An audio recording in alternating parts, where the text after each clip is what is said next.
अस्सलाम वालेकुम dear students. आज का जो हमारा टॉपिक है वो है what is project portfolio management.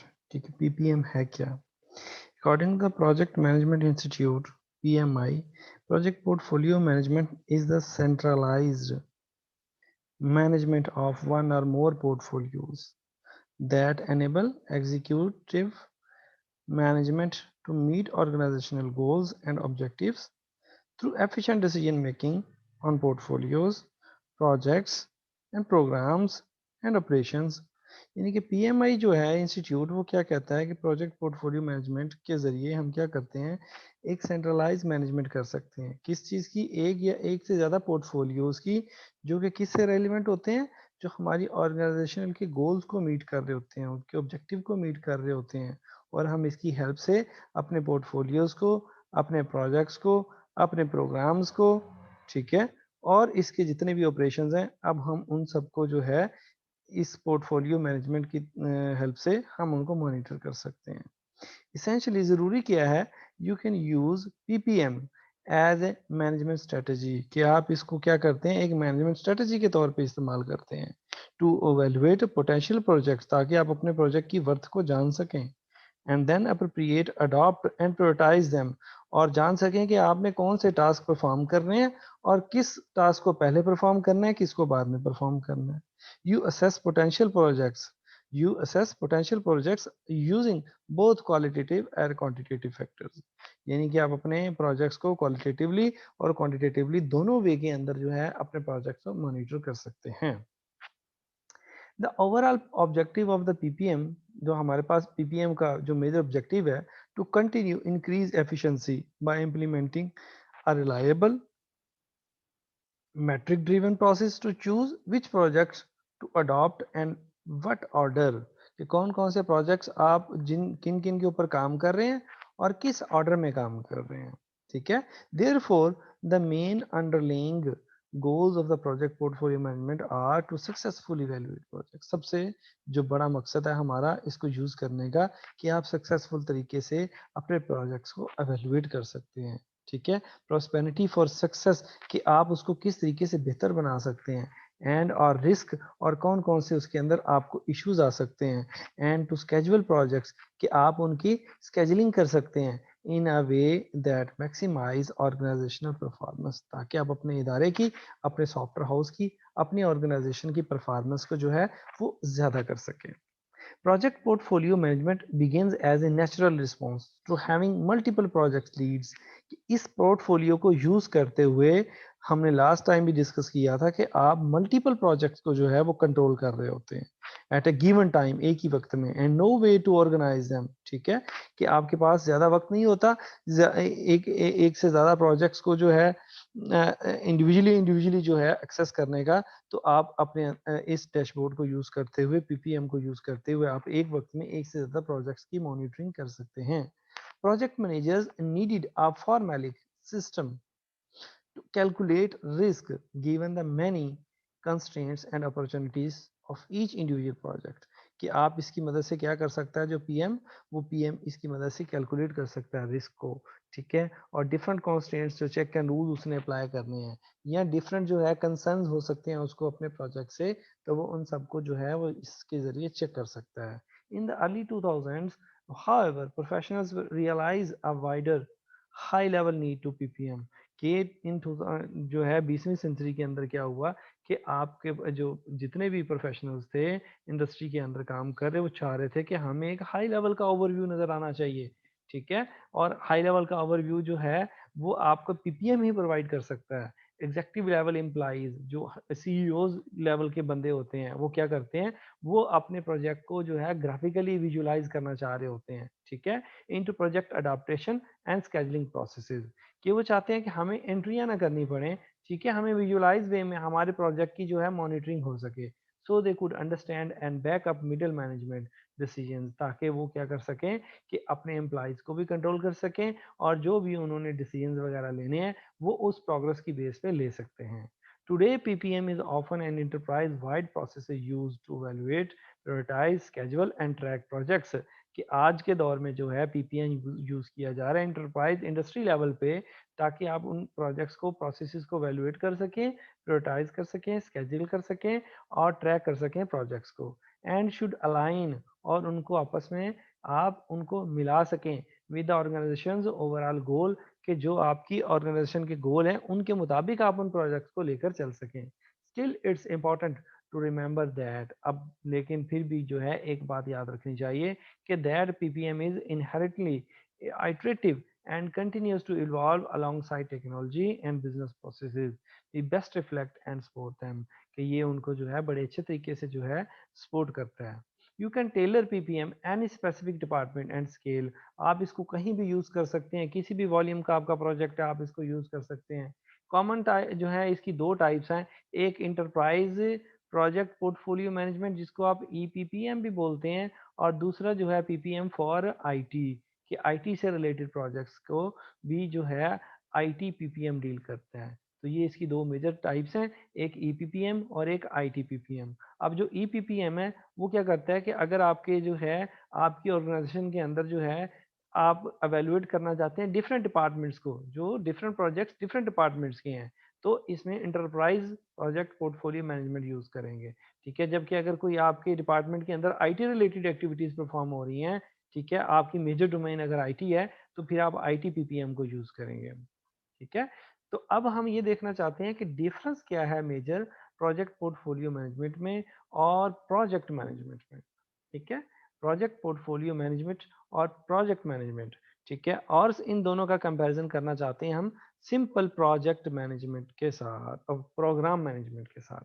ठीक है, तो programme management, project management with जो है आपका प्रोजेक्ट पोर्टफोलियो मैनेजमेंट, इन तीनों का हमने कंपैरिजन कराना है by developing by delving deeper into the PPM. जब आप क्या करते हैं पीपीएम को डिटेल में अंडरस्टैंड करना चाहते हैं, तो आपको सबसे पहले इन तीन टर्म्स का पता होना चाहिए।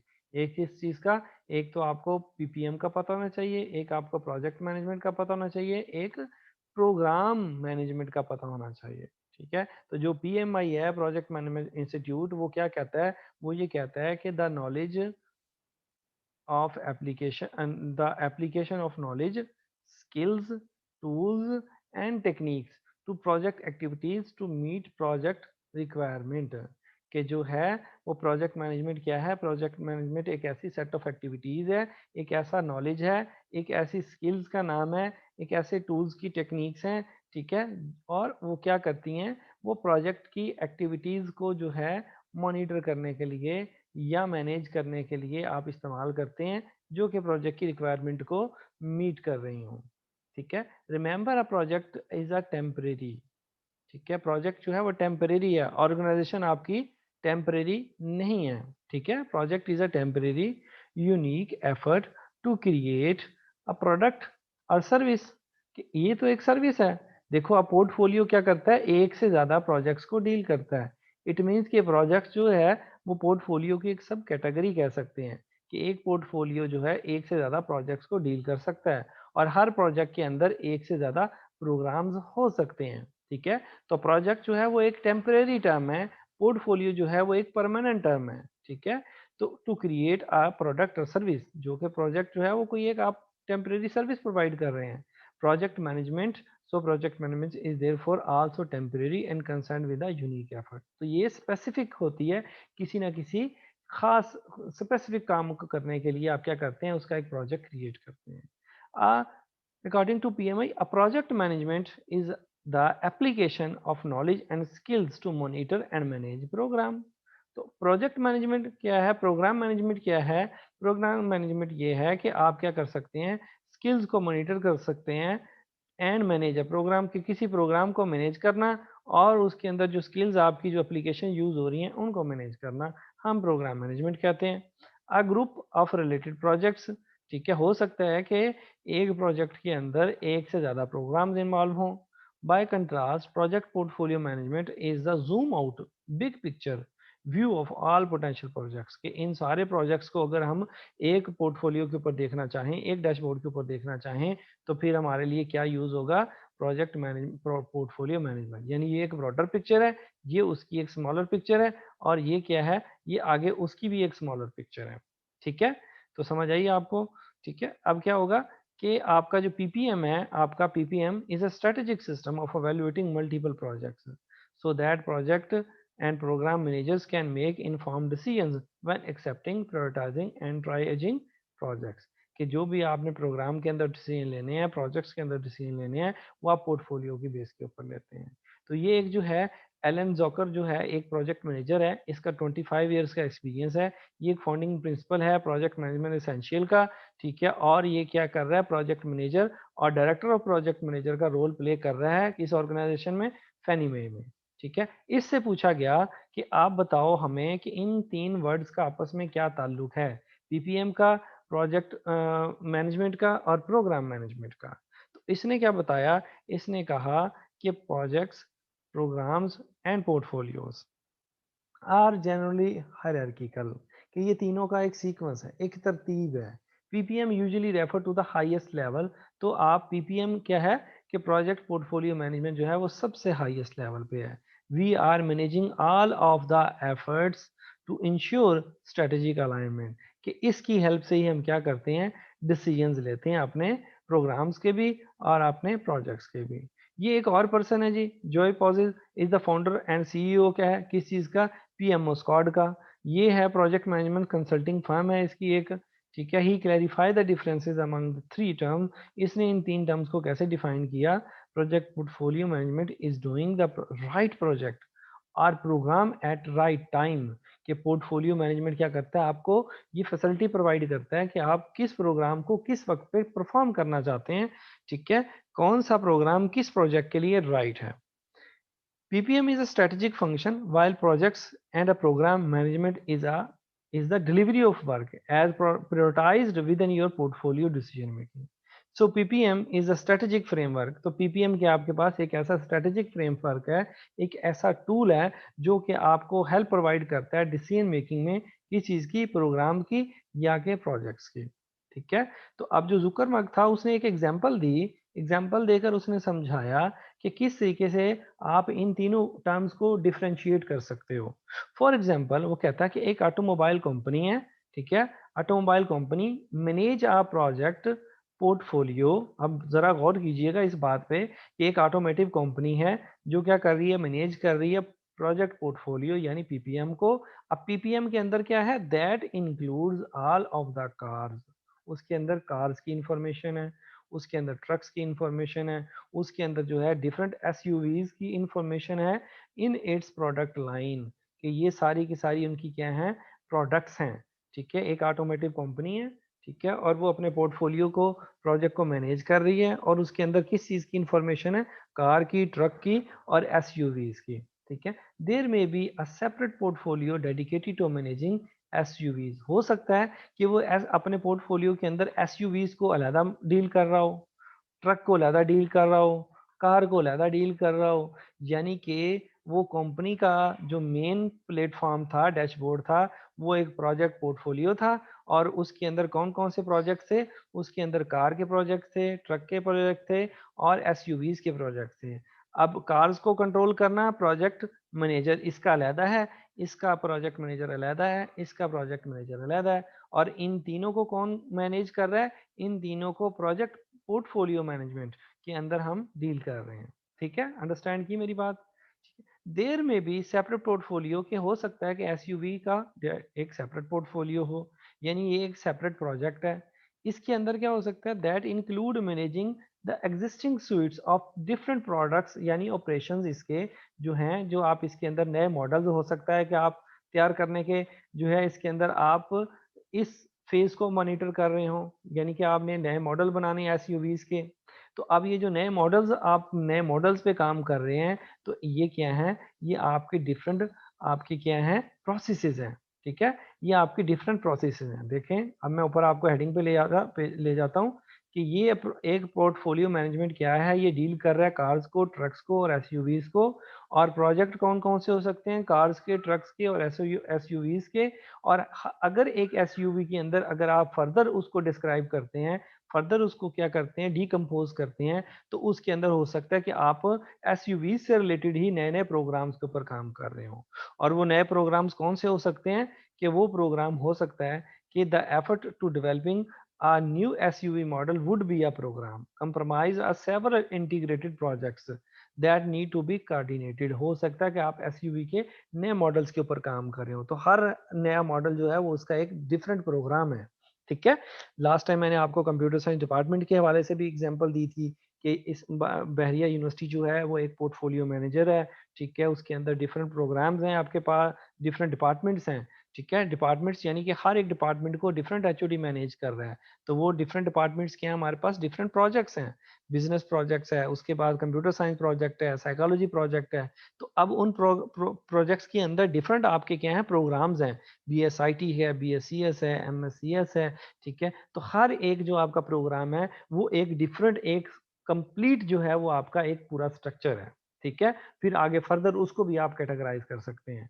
ठीक है, तो यही मैंने एग्जांपल आपको जो है वो एक ऑटोमोटिव कंपनी से रिलेटेड दी कि would be individual projects to design. हो सकता है कि हम उस एक जो सेपरेट हमारे पास नया मॉडल हम लॉन्च करना चाह रहे हैं, उसके हो सकता है हम इंजन के बारे में काम कर रहे हो सकता है हम उसके इंटीरियर के लिए काम कर रहे हो सकता है एक्सटीरियर के लिए काम कर रहे हो। तो एक्सटीरियर की टीम और हो सकती है, इंटीरियर की टीम और हो सकती है, इंजन से रिलेटेड टीम और हो सकती है।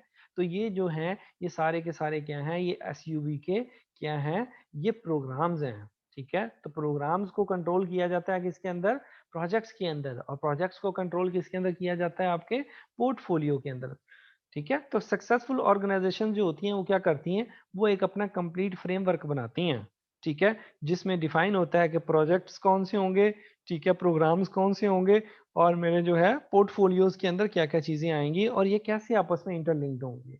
ठीक है, तो जब तक ये सारी चीजें इंटीग्रेट नहीं होंगी, इनका कोई प्रॉपर फ्रेमवर्क नहीं होगा, तो इसको ऑर्गेनाइज करने में आपको प्रॉब्लम पेश आ सकती है। ठीक है, देन क्या है जी, the benefits of project portfolio management, के इसके फायदे क्या हैं।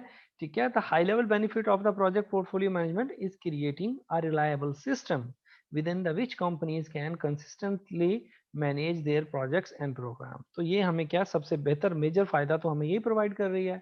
इम्प्लीमेंटेड प्रॉपरली, हम उनको अच्छे तरीके से इम्प्लीमेंट कर सकते हैं, उनको जो है मैनेज कर सकते हैं। Can also provide numerous indirect benefits, और इसके अलावा भी हमें इनडायरेक्टली इसके बहुत सारे फायदे मिल सकते हैं। यानी कि वो कौन कौन से, कि हम उसमें अपने रिस्क को कम कर सकते हैं। ठीक है, जब हमें जो है हमें रिस्क को जल्दी आइडेंटिफाई कर लेंगे, तो इससे हमारे प्रोजेक्ट जो है वो रिस्क से भी बच जाएंगे। Risk evaluation is a core tenet of PPM, therefore you will be able to mitigate risk before you sign and begin a project। कि आपको शुरू में ही अंदाजा हो जाएगा कि आपके प्रोजेक्ट के अंदर कौन कौन से रिस्क हैं, तो आप अपने प्रोजेक्ट को स्टार्ट में ही जो है अपने उन रिस्क को मिटिगेट कर सकते हैं। अलाउइंग बजट अलाइनमेंट, कि आपको रियलिस्टिकली आउटलाइन आपको दे देता है किस चीज़ की कॉस्ट की, कि पोटेंशियल प्रोजेक्ट को कंप्लीट करने के लिए आपकी कॉस्ट क्या रिक्वायर्ड होगी। And use this projections to help assess project readiness. तो ये सारी की सारी आपको हेल्प करेंगी आपके बजट की अलाइनमेंट में। देन आपके ऑप्टिमाइज कर सकेंगे आप अपने रिसोर्सेज को। ठीक है, engaging the PPM help you to identify all the resources needed to complete a potential project। You can use this information to weigh whether or not you have the necessary bandwidth to take the project। कि आपके पास जो है proper space है, proper place है, proper resources हैं उस project को complete करने के या नहीं है। तो इसकी ऑप्टिमाइजेशन से जो क्या है वो आप इसको सही तरीके से मैनेज कर सकते हैं। ठीक है, इनकरेजिंग कोलैबोरेटिव डिसीजन मेकिंग, कि आपको ये इनकरेज करती है कि आप टीम वर्क में काम करें। PPM can help stimulate a culture of collaboration among PPM experts. उसके बाद इसके अंदर प्रोजेक्ट मैनेजर इंगेज हो जाते हैं और फिर प्रोग्राम मैनेजर इंगेज हो जाते हैं। तो मार्केट के अंदर जो है वो प्रोग्राम मैनेजर्स की भी जॉब्स अवेलेबल हैं, प्रोजेक्ट मैनेजर की भी जॉब अवेलेबल हैं, और PPM एक्सपर्ट्स की जॉब भी अवेलेबल है। ये देखें, फिर वापस में ऊपर जाकर आपको यहाँ पर एक चीज दोबारा रिमाइंड करवा दूं। देखें कि आप एक पूरी इंडस्ट्री के अंदर जब काम कर रहे होते हैं ना, तो आपने डिफाइन करना होता है, डिसाइड करना होता है कि मैं किस पर्पस के लिए सूटेबल हूँ। ठीक है, और मैं किस पर्पस के लिए अप्लाई कर रहा हूँ। मैं जो है इस पर्पस के लिए अप्लाई कर रहा हूँ, ठीक है, मैं इस फील्ड के लिए अप्लाई कर रहा हूँ, मैं इस फील्ड के लिए अप्लाई कर रहा हूँ, या कि मैं इन सारी फील्ड्स के लिए मैं एक्सपर्ट हूँ और मैं प्रोजेक्ट मैनेजर के लिए अप्लाई कर रहा हूँ। ठीक है, तो ये तो सारे क्या थे आपके प्रोग्राम से। तो आप प्रोजेक्ट के लिए अप्लाई करना चाहते हैं, प्रोग्राम के लिए अप्लाई करना चाहते हैं, कि आप PPM के लिए अप्लाई करना चाहते हैं। ठीक है, तो जिस तरह की आपके अंदर जो है स्किल्स होंगी उस तरह की जॉब को आप जो है वो टारगेट करेंगे। Then proving project value to stakeholder, और आपके स्टेक होल्डर्स को भी जो है सही तरीके से आप अपनी वैल्यूज जो है प्रोजेक्ट की अहमियत का अंदाजा लगवा सकते हैं। जितने भी एग्जेक्टिव्स हैं will given visibility into why certain project have been prioritised over others, कि आपको ये जो है पीपीएम ये बता सकता है कि ये प्रोजेक्ट जो है ये मेरा किस लिए ज़्यादा अहमियत का हामिल है, बजाय इसके कि मैं दूसरे प्रोजेक्ट को ज़्यादा टाइम दूं, तो मुझे इसको ज़्यादा टाइम देना चाहिए। ठीक है, तो जो प्रोजेक्ट आपका जो है इंपॉर्टेंट होगा वो उसको आप इसके अंदर आप उसकी रैंकिंग सेट कर सकते हैं। Then increasing project success rate, कि आपको पता चलेगा कि कौन सा प्रोजेक्ट मेरा जल्दी कंप्लीट हो रहा है, क्यों कौन सा प्रोजेक्ट मेरा जो है वो टाइम कंज्यूमिंग है। Ultimately PPM will enable you to rank and prioritise projects to maximise the success of each individual project. ठीक है, तो इससे आप अपने फेलियर से बच सकते हैं, डिले से बच सकते हैं, अपने रिस्क को जल्दी अकोमोडेट कर सकते हैं और अपने सिस्टम को रिलायबल बना सकते हैं। तो इतने सारे फायदे जो हैं वो आपको पीपीएम प्रोवाइड करता है। ठीक है, तो लास्ट लेक्चर में भी हमारी डिस्कशन किस चीज़ की हुई थी कि मैंने आपको टू अपनी 3 टेक्निक्स बताई थी, तो उन 3 टेक्निक्स का जिक्र भी यहाँ पर आ गया। देखो कि आप प्रायोरिटाइजेशन करते हैं, आप हायरार्किकल मॉडल फॉलो करते हैं, ठीक है, या आप ह्यूरिस्टिक अप्रोच फॉलो करते हैं। ठीक है, तो आप अपने अप्रोचेस को सामने रखते हुए अपने प्रोजेक्ट्स को मॉनिटर करते हैं। कि अब हमारे पास एक ऐसा प्लेटफॉर्म है कि जिसको हम स्मार्ट शीट का नाम देते हैं। ये हमारी हेल्प करता है मैनेज करने के लिए पोर्टफोलियो को, प्रोजेक्ट पोर्टफोलियो को। ठीक है, तो स्मार्ट शीट क्या है, आप ऑनलाइन इसकी वेबसाइट के ऊपर अपना अकाउंट भी बना सकते हैं, इसको अपने सिस्टम में डाउनलोड भी कर सकते हैं, ट्रायल वर्जन पर भी अवेलेबल है, और इसके ऊपर आप इसको बाय भी कर सकते हैं। तो ये क्या करता है, कस्टमाइज है ये application, project tracking and roll up template set है एक। इसके अंदर होता क्या एक्चुअली कि आपको ये देखें कि आपको ग्राफिकल वे में आपके प्रोजेक्ट के हर एक चीज़ जो है वो स्मार्ट वे में जो है वो आपके सामने रख देता है। ठीक है, तो अगर आपके ये डिफरेंट प्रोजेक्ट मैनेजर को जो जो आपने रोल्स असाइन किए होंगे जिस जिस डेट को, वो आप इसको ग्राफिकल वे में आप जो है वो मॉनिटर कर सकते हैं। इसका अगर आपने डेमो देखना है तो आप इस लिंक के ऊपर क्लिक करेंगे। ठीक है, तो आप इसकी वीडियो को भी चेक कर सकते हैं। ठीक है, देन आपको मैं बताता हूँ कि प्रोजेक्ट में पोर्टफोलियो मैनेज करने के लिए जो है वो डिफरेंट फेजेस कौन कौन से इन्वॉल्व हो सकते हैं। ठीक है, यानी प्रोजेक्ट पोर्टफोलियो को मैनेज करने के डिफरेंट फेजेस कौन कौन से हो सकते हैं। तो इसके अंदर जो है 10 इसेंशियल फेजेस हैं। 10 इसेंशियल फेजेस जो जरूरी फेजेस हैं, इनको हमने 3 डिफरेंट ग्रुप्स के अंदर डिवाइड कर दिया। ठीक है, into 3 over reaching categories called groups. तो ये हमने 3 ग्रुप्स के अंदर इसको डिवाइड कर दिया। जो पहला ग्रुप है हमारा उसको हम कहते हैं द अलाइनिंग प्रोसेस। ठीक है, द अलाइनिंग प्रोसेस ग्रुप, इसके अंदर जो है फेज 1 टू 7 है। टोटल कितने फेजेस बताए मैंने आपको, टोटल मैंने आपको 10 फेजेस बताए हैं। ठीक है, 10 एसेंशियल फेजेस। तो पहले 7 जो फेजेस हैं उनका हमने एक ग्रुप बना दिया जिनको हम कहते हैं अलाइन प्रोसेसेस ग्रुप्स। इसके अंदर क्या होता है, this is the preparation work, ये क्या इब्तदाई मराहिल के ये फेजेस होते हैं। Work you do before you approve the project and begin execution, कि ये प्रोजेक्ट की स्टार्ट करने से पहले के सारे फेजेस हैं, जिसके अंदर आपने आइडेंटिफिकेशन करनी होती है कि जो आपको कंपोनेंट्स चाहिए होते हैं, अब वो पीपीएम के अंदर आपने कौन कौन से कंपोनेंट्स आपने ऐड करने हैं, और फिर आप उनकी कैटेगराइजेशन करते हैं ग्रुप्स की, ग्रुप में कन्वर्ट कर देते हैं अपने कंपोनेंट्स को जो भी आपके बिजनेस ग्रुप्स के साथ रेलिवेंट होते हैं। देन फिर आप उनकी क्या करते हैं, एवेल्युएशन करते हैं। एवेल्युएशन करने के लिए आप डाटा कलेक्ट करते हैं अपने हर कंपोनेंट का। यहाँ पर जो कंपोनेंट आपने लिस्ट आउट किए थे उनके ग्रुप्स बनाने के बाद उसके हर कंपोनेंट से रिलेटेड आपने क्या करना है, डाटा कलेक्ट करना शुरू कर देना है। Components can be evaluated using both qualitative and quantitative matrices. ठीक है, आप उनको जो है फिगर्स की फॉर्म में भी और टेक्सचुअल फॉर्म में भी, दोनों तरीकों से आप उसकी इंफॉर्मेशन को जो है वो कलेक्ट कर सकते हैं। But the evaluation is always data driven, avoiding any personal और अदरवाइज अन सब टेंशिएटेड प्रेफरेंस। तो आपने जो है इस चीज़ से अवॉइड करना है। ठीक है, आपने जो है उसके एक्चुअल डाटा के ऊपर ही गौर फिक्र करनी है। देन फिर आप क्या करते हैं, फिर आपके पास जब हर कंपोनेंट की इंफॉर्मेशन आ जाती है तो फिर आप उसमें से सिलेक्ट करते हैं। ठीक है, produce a list of components demand deemed evaluable by the previous phase, कि जो आपके कंपोनेंट्स आपको ज़रूरत होती है उनको फिर आप सिलेक्ट करते हैं। देन फिर आप उनकी प्रायोरिटाइजेशन करते हैं, उनकी रैंकिंग्स करते हैं। फॉर एग्जांपल इनोवेशन से अलहदा है, कॉस्ट से अलहदा है, सेविंग से अलहदा है, रिस्क विद रिटर्न अलहदा है, तो आप डिफरेंट जो है उन कंपोनेंट्स की जो है प्रायोरिटाइजेशन कर लेते हैं। फिर आप अपने पोर्टफोलियो का बैलेंस करते हैं, उसमें order components to create a balanced execution plan. तो फिर आपका एक प्लान तैयार हो जाता है। For instance you would not choose components that fall only into the innovation category। ठीक है, तो जो आपने जो है कंपोनेंट्स सिलेक्ट कर लिए होते हैं स्टार्ट में, उनको फिर आप इनोवेशन कैटेगरी के अंदर डाल देते हैं। But rather a balance of components that reflect your resource constraints, तो आप अपने रिसोर्स के जो कंस्ट्रेंट हैं उनको सामने रखते हुए जो है अपने कंपोनेंट्स की जो क्या करते हैं, बैलेंसिंग करते हैं। देन फिर क्या होता है जी, ऑथराइजेशन होती है, फॉर्मली कम्युनिकेशन कम्युनिकेट डिसीजंस। फिर आपने इन कंपोनेंट से रिलेटेड डिसीजन जो है वो कम्युनिकेट करने होते हैं अपनी टीम को।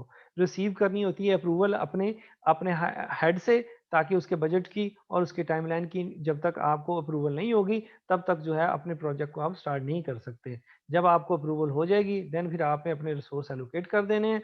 आफ्टर दिस स्टेज प्रोजेक्ट और programme team can begin executing on each phase approved component. जो अब आपके कंपोनेंट कस्टमर से जो है या आपके सीईओ से अप्रूव हो जाती हैं, उनकी कॉस्ट और उनका जो है ड्यूरेशन टाइमलाइन, उसको क्या करते हैं फिर आप अपनी टीम को जो है वो कंपोनेंट के ऊपर काम करना स्टार्ट करवा देते हैं। ठीक है, तो ये जो मैंने आपको 7 फेजेस बताए हैं, ये 7 फेजेस किससे रिलेटेड हैं? ये आपके प्रोजेक्ट को स्टार्ट करने से पहले के फेजेस हैं। अब जब आपने अपनी टीम को वो कंपोनेंट्स के ऊपर काम करना स्टार्ट करवा दिया है, देन फिर क्या करना पड़ेगा आपको, 8 और 9 फेज का काम है, उसको हमने ग्रुप में डाल दिया, मॉनिटरिंग के ग्रुप में। तो फिर आप क्या करेंगे, नेक्स्ट जो आपका साइकिल होगा उसमें क्या करेंगे आप, फिर उन पोर्टफोलियो ऑडिट रिव्यूज और रिपोर्टिंग करेंगे। जो जो वो काम परफॉर्म करते जाएंगे, जिन जिन टास्क के ऊपर वो आपकी टीम काम करती जाएगी, उनके ऊपर फिर आपने क्या करना है, अपने पोर्टफोलियो को अपडेट करते रहना है। ठीक है, और केपीआईज का मतलब होता है की परफॉर्मेंस इंडिकेटर्स। अब वो किस लिए, कि वो आपके पीपीएम के वो प्रोसेसेस को एक्सप्लेन कर रहे होते हैं। तो फिर इनकी हेल्प से आपने उनकी रिव्यू और रिपोर्टिंग स्टार्ट कर देनी होती है। These reviews happen at a pre determined routine times are continually improve upon processes. Note that this is not the review of the components themselves but a review of the actual processes that drive PPM।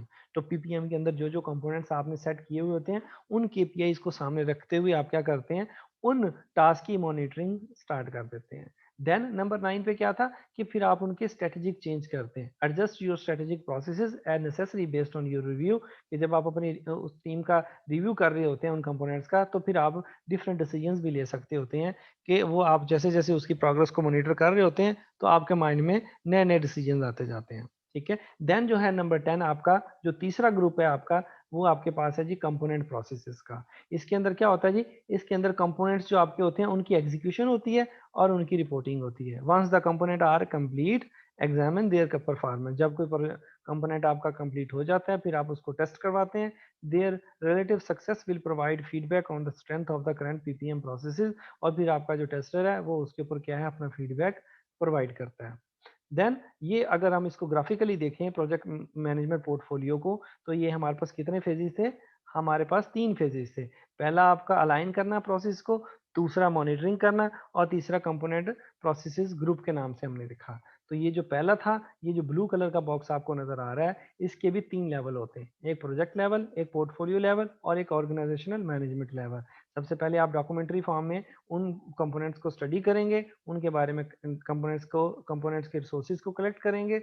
उसके बाद फिर आप क्या करेंगे, उनकी categories बनाएंगे, उनकी identification करेंगे। आइडेंटिफिकेशन के बाद फिर आप उनकी बैलेंसिंग करेंगे, प्रायोरिटाइजेशन करेंगे, देन सिलेक्शन और एवेल्युएशन, और फिर ऑथराइजेशन। ऑथराइजेशन में क्या था कि आपने उनकी जो है टाइमलाइन और उसकी ड्यूरेशन और उसकी कॉस्ट की जो है अप्रूवल लेनी होती है अपने क्लाइंट से और अपने सीईओ से। जब आपके पास अप्रूवल आ गई तो फिर आपने मॉनिटर उसकी उसके ऊपर उस अपनी टीम को वो टास्क असाइन कर देने हैं।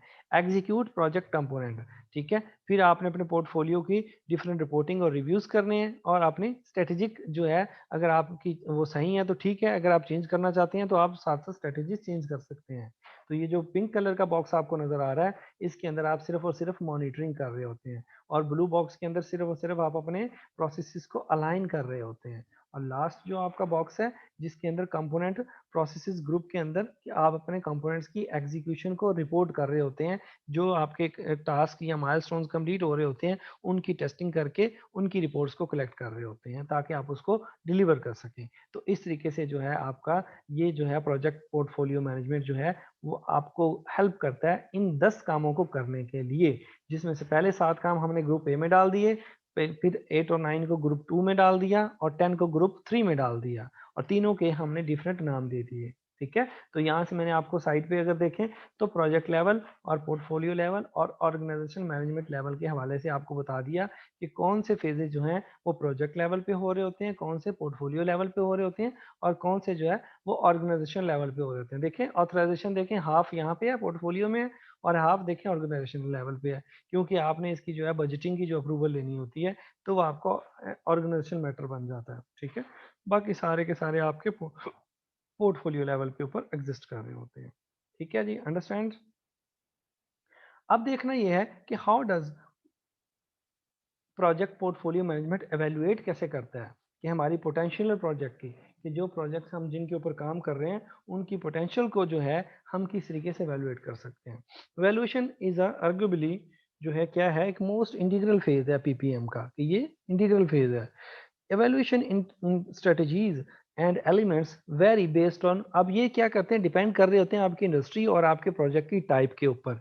जिस तरह का आपका प्रोजेक्ट होगा ये आपकी वैल्यूएशन के मैट्रिसेस उसके ऊपर जो है वेरी करेंगे। ठीक है, तो but most successful ppm system will include the following, लेकिन जो मोस्ट कॉमन आपके पास जो पैरामीटर्स होते हैं किसी भी प्रोजेक्ट के पोर्टफोलियो को मॉनिटर एवेल्युएट करने के, वो आपके पास क्या है, रिस्क की मिटिगेशन है, ठीक है, प्लानिंग और स्केजुलिंग है, ठीक है, रिसोर्स की मैनेजमेंट है, उसके बाद आपकी फिनेंशियल मैनेजमेंट है, जिसके अंदर appropriate propose budget and making adjustments, आप इसके अंदर आप अपने बजट और जो है अपनी कॉस्ट से रिलेटेड जो है वो आप उस उन टर्म्स को मैनेज करते हैं। उसके बाद डिटर्मिनिंग रिटर्न ऑन इन्वेस्टमेंट, कि जो आपने इन्वेस्टमेंट की हुई है आपको उसके आउटकम में क्या चीज़ मिलेगी। ठीक है, वो कौन से प्रोसेसेस आप इन बजट को यूज़ करते हुए या इन कंपोनेंट्स को ड्रॉ करते हुए आप जो है कौन सी आपके जो है प्रोसेसेस कंप्लीट होंगे। ठीक है, तो आपकी प्रोजेक्शन जो है आपकी क्या होगी उसकी, आपकी रिटर्न ऑन इन्वेस्टमेंट के ऊपर।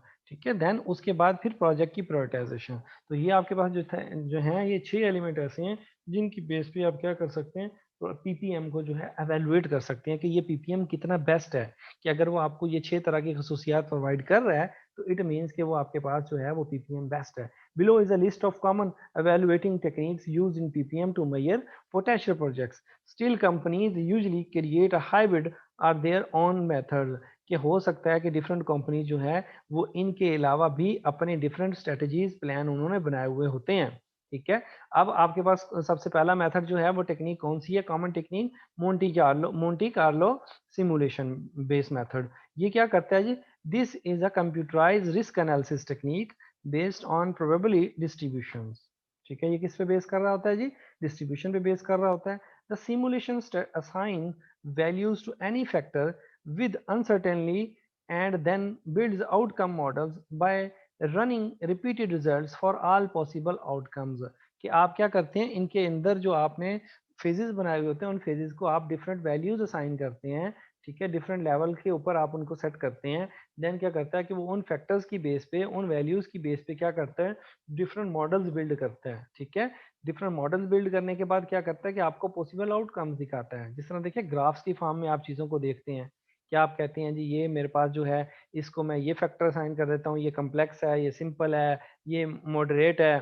ठीक है, तो आपने जो उनको फैक्टर्स असाइन किए हुए होते हैं उन फैक्टर्स की बेस पे वो क्या करता है, उनकी डिफरेंट जो है कैटेगरीज बना देता है based on the probability of each factor occurring and on each factor associated risk value. तो उसको आप डिफरेंट रिस्क वैल्यूज असाइन कर देते हैं। This technique can help team determine the potential cost and benefits, और यहाँ से आपको अंदाजा हो जाता है आपकी टीम मेंबर्स को भी कि कौन सा जो है हमारे प्रोजेक्ट का जो पार्ट है वो ज़्यादा इंपॉर्टेंट है और किसके ऊपर हमारे प्रोजेक्ट के ऊपर ज़्यादा कॉस्ट आ रही है। ठीक है, आप कहते हैं जी जो है ये इसके ऊपर ज़्यादा कॉस्ट आएगी, इस कंपोनेंट के ऊपर, इसके ऊपर कम आएगी, इसके ऊपर उससे कम आएगी, इसके ऊपर उससे कम आएगी। तो आपको इस तरीके से ना डिफरेंट चार्ट की फॉर्म के अंदर आपका कॉस्ट एनालिसिस जो है वो आपका सिमुलेशन की फॉर्म में आपको मिल जाता है। देन दूसरा जो मेथड है वो आपके पास क्या है, decision tree analysis. decision tree analysis, this is a visual depiction of options that uses a more qualitative approach। इसके अंदर क्वांटिटी नहीं होती, इसमें जो है आपके पास आप वैल्यूज नहीं यूज करते, इसमें सिर्फ क्वालिटीज यूज करते हैं। ठीक है, क्वालिटीज को सामने रखते हुए आप डिसीजंस लेते हैं। Start with a single event such as an individual project and then draw lines outward for each possible course of actor और factor. You can include factors with unknown outcomes on the decision tree by adding multiple general potential outcomes. तो इसके अंदर आप क्या करते हैं, सिर्फ qualitative value, qualitative figures को जो है वो आप क्या करते हैं, वो आप यूज करते हैं। जिस तरह से क्या है कि आपने लिख दिया किसी के आगे कि ये पॉजिटिव है, ये न्यूट्रल है, ये नेगेटिव है, तो इस तरह आपने इनकी 3 कैटेगरीज बना दी। तो ये क्या है, क्वालिटेटिव है। अगर आप कहते हैं कि ये इसकी रैंकिंग 1 है, इसकी 2 है, इसकी 3 है, तो वो क्या है, वो आ जाता आपका क्वांटिटी वाइज हो जाता। वो आपका ऊपर वाला जो हमने मोंटी कार्लो मेथड पढ़ा उसके अंदर वो चीज़ आपकी जो है वो क्वालिटी नहीं क्वांटिटी यूज होती है, और डिसीजन ट्री एनालिसिस के अंदर क्वालिटी यूज होती है। देन तीसरा जो मेथड है वो आपके पास है cost benefit analysis. This is an systematic approach to determining a project's viability that weights to the potential cost against the potential benefit. कि जितने ज्यादा बेनिफिट उस आइटम से हमें मिल रहे होते हैं या उस टास्क से मिल रहे होते हैं, उतनी ही ज्यादा हम उसके ऊपर जो है वो कॉस्ट अप्लाई करते हैं। ठीक है, a CBA has two functions. First, to determine if the benefits outweigh the cost and by how much. Second, to create a system for comparing projects to each other, benefits with benefits and cost with cost। यानी फायदे का comparison, फायदों का comparison कराते हैं हर आपके object का, यानी कि आपके हर प्रोजेक्ट के जो फेज होता है उनके हम बेनिफिट विज बेनिफिट का कंपैरिजन करवाते हैं। देन कॉस्ट विज कॉस्ट का बेनिफिट करवाते हैं। ठीक है, तो आप कॉस्ट बेनिफिट एनालिसिस के अंदर जो है उनके बेनिफिट और उनकी कॉस्ट दोनों का आप जायजा ले सकते हैं। चौथा जो मॉडल है वो आपके पास स्कोरिंग मॉडल है। स्कोरिंग मॉडल में क्या किया जाता है, this method relate project on a numeric scale in several different categories. कि आप बेशक कैटेगरी जो भी बना दी हैं, लेकिन आपने उन कैटेगरीज को न्यूमेरिक वैल्यू साइन कर दी है। It then add these scores together to create a total project attractiveness score। तो आप अगर इन टोटल स्कोर्स को कैलकुलेट कर लें, तो मैं इससे रेलिवेंट आपको एक शीट प्रोवाइड करूंगा। उस शीट के अंदर मैं आपको बताऊंगा कि किस तरीके से हम क्या करते हैं, इनको स्कोरिंग असाइन करते हैं। ठीक है, तो स्कोरिंग को जब हम क्या करते हैं, ऐड और ऐड सब्ट्रैक्ट करते हैं देन डिफरेंट फार्मूलाज के थ्रू, तो हमें अंदाजा हो जाता है कि हमारे प्रोजेक्ट की जो है वो किन जो है मॉड्यूल्स की जो है प्रायोरिटी जो है वो हाई है, हमारी ऑर्गेनाइजेशन के लिए कौन से जो है मॉड्यूल जो है वो ज्यादा इंपॉर्टेंट है। ठीक है, तो चौथा आपके पास था स्कोरिंग मॉडल। उसके बाद क्या है जी, in addition to evaluating projects, organisations also have evaluate their PPM processes. Step 8 of the PPM life cycle. Here are some common ways to do. कि एक आपके पास 5 क्वेश्चन मॉडल है। ठीक है, 5 क्वेश्चन मॉडल के अंदर पहला क्वेश्चन ये है कि आप हाउ वी आर एग्जीक्यूटिंग, क्या हम एग्जीक्यूट कर रहे हैं। आर वी इन्वेस्टिंग, कि हम सही इन्वेस्ट कर रहे हैं। Are we optimising our capacity, कि हम अपने इसको सही तरीके से ऑप्टिमाइज कर भी रहे हैं या नहीं कर रहे। Are we realising our promised benefits, कि हमने जो बेनिफिट इससे सोचे थे वो हमें मिल भी रहे हैं या नहीं। Can we absorb all the changes, क्या हम अकोमोडेट कर लेंगे तब्दीलियों को। Make process adjust according to the answer, कि अगर आपके पास, अगर आपके पीएम के पास इनके आंसर्स हैं, तो वो सही तरीके से पीपीएम को मैनेज कर सकता है। Portfolio, programme, project management, maturity model. ये मॉडल क्या करता है आपके पास, this branch of the traditional maturity model measure a company's health and ability to constructively adopt। ठीक है, this is a hierarchical method that looks at both the processes that deliver portfolios, programs and projects and the overall system। तो ये maturity model क्या करता है, ये आपके तीनों चीजों को कंट्रोल करता है, पोर्टफोलियो को भी, प्रोग्राम को भी और प्रोजेक्ट को भी। तो ये P3M3 इसको बोल सकते हैं आप। तो ये आपका जो है, ये तीनों के लिए जो है ये मेच्योरिटी मॉडल जो है वो फिजिबल है। ठीक है, तो अब हम क्या करते हैं, लास्ट हम टॉपिक डिस्कस करते हैं, जिसके अंदर हम बात करेंगे पीपीएम टूल्स की।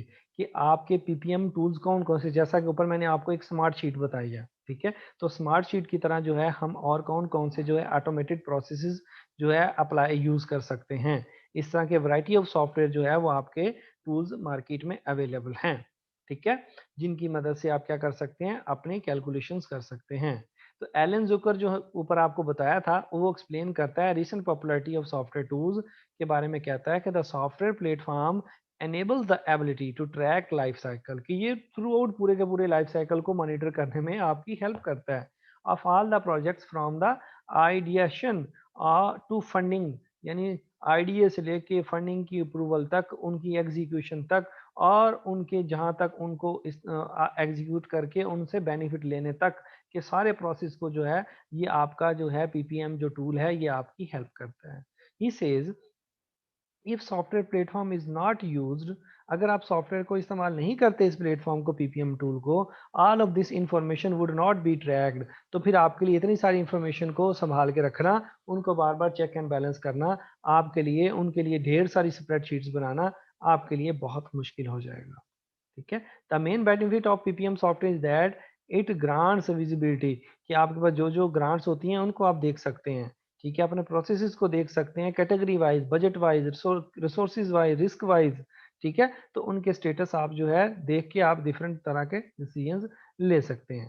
ठीक है, the software can ensure that data is collected consistently for all project. और ये सॉफ्टवेयर आपको ये भी बताता है कि आपको प्रोजेक्ट्स के लिए कौन कौन सा डाटा लेना जरूरी है। तो अगर आप इस वर्क फ्लो को यूज करके आप अपने प्रोजेक्ट के जो उसको क्या कहते हैं, उसके अंदर जो मुश्किल आपको पेश आ रही है, या जो आपको जो है जो कम्प्लेक्सिटी हो रही होती है, उसको आप रिड्यूस कर सकते हैं। ठीक है, तो उसको रिड्यूस करने के लिए जो है आपका पीपीएम आपकी हेल्प करता है।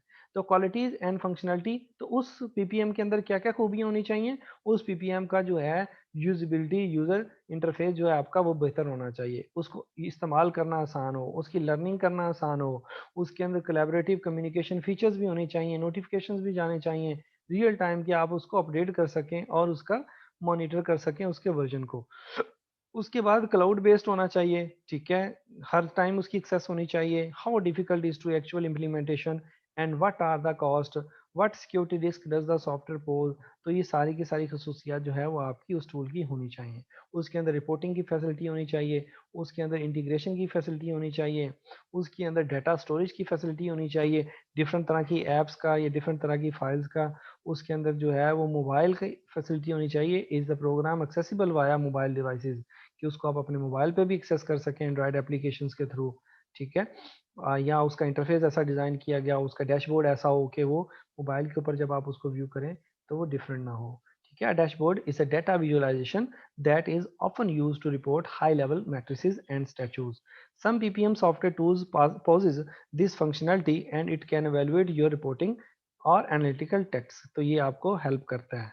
ठीक है, how to choose the right project portfolio management. अब आपने इतनी सारी खसूसियात तो मैंने आपको बता दी, तो आई थिंक इन सारी बातों को अंदाजा लगा के आप सही अच्छे पोर्टफोलियो मैनेजमेंट टूल को जो है वो चूज कर सकते हैं। ठीक है, जो आपकी ऑर्गेनाइजेशन के लिए फिट हो और आपकी कॉस्ट के अकॉर्डिंग हो। ये ना हो कि इंतहाई एक्सपेंसिव जो है आप पोर्टफोलियो मैनेजमेंट टूल जो है वो यूज करें। तो अपनी आप ऑर्गेनाइजेशन के मुताबिक और अपनी कॉस्ट के अकॉर्डिंग जो है अपनी कंपनी को सामने रखते हुए जो है आप इसको जो है वो चूज करेंगे।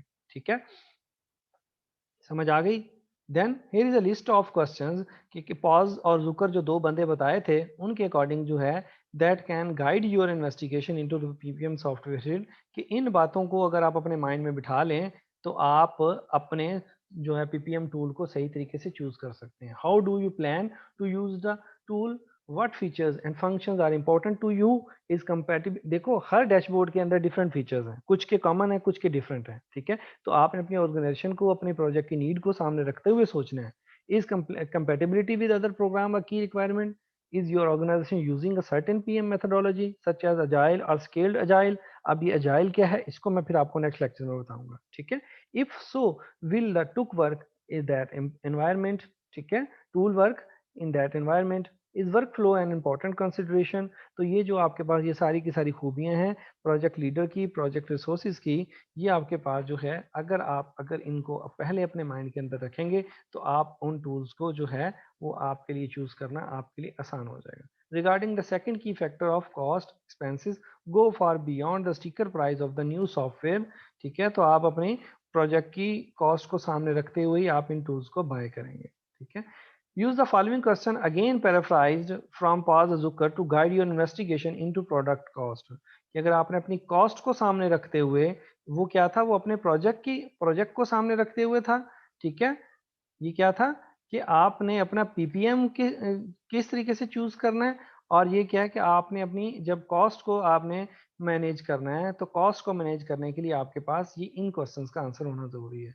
What is the essential cost of purchasing और licensing the software, what is the effort and cost of configuring the software for your environment, what are the per seat और लाइसेंस कॉस्ट, कि कितने लोग उस team के उसके ऊपर register हो सकते हैं, ठीक है, जिस तरह देखो एक टीम का MS टीम का कंपैरिजन करवाऊँ ज़ूम के साथ या गूगल क्लासरूम के साथ, तो हर एक एप्लीकेशन का एक लेवल है, उसके ऊपर यूज़र्स को समझ लें कि यूज़र के लोड को बर्दाश्त करने का, स्ट्रेस कितनी बर्दाश्त कर सकता है वो, कितने number of users at a time उसके ऊपर वर्क कर सकते हैं, कितने नंबर ऑफ प्रोजेक्ट्स आप उसके ऊपर एट अ टाइम ऐड कर सकते हैं, कितने नंबर ऑफ प्रोसेसेस आप उसके ऊपर एट अ टाइम क्रिएट कर सकते हैं, ठीक है? वो लाइसेंस्ड है या वो परचेज़ करना पड़ता है आपको, ठीक है? उसकी कॉन्फ़िगरेशन कितनी आसान है आपकी ऑर्गेनाइज़ेशन के अंदर, उस एप्लीकेशन को मेंटेन करना, उसकी कॉस्ट को मेंटेन करना, एनुअली रिन्यू करना पड़ रहा है आपको या मंथली रिन्यू करवाना पड़ रहा है।